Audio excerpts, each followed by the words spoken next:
out of the total number of 3,874 lots, if I'm not mistaken, that was the number being discussed, the number being put forward by some people. Basically, this is not the number that's going to be acquired. The eventual number, amount, or number of property that's going to be acquired, or rather going to be affected, is less than 100. 3,874 is the lots that has been freezed under Section 4. Okay. For Section 8, which is after we submit our detailed design, which is when the actual lots has been finalized, the numbers will go down to less than 10% of the 3,874 lots. Okay. So the lots is about 10% will be about 350 lots, comprising all the residential, commercial, industrial, and also the government lots. 100 or less residential lots will be affected. Less than 100. It doesn't actually mean that complete lot will be acquired.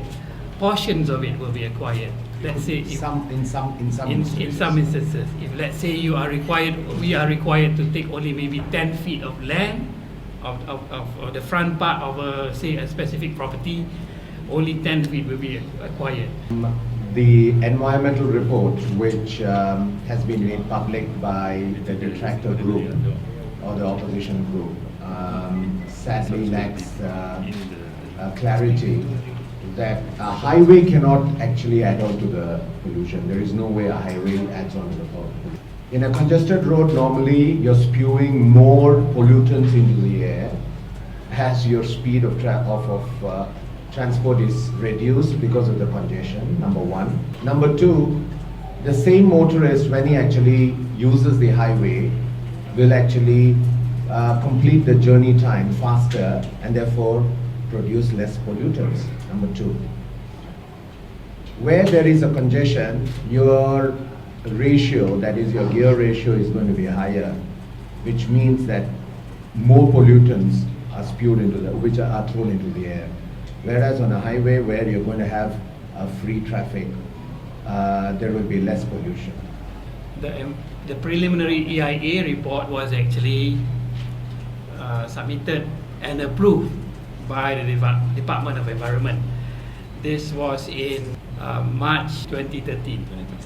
So we have fulfilled all the conditions required for building a highway within city limits, all set by the Department of Environment. So therefore, I think a separate party like the one you mentioned wants to start imposing other issues is somewhat like questioning the Department of Environment as well. We are not going to be reacting to the rallies, or we have never reacted to them. We just continue to meet the requirements of the government.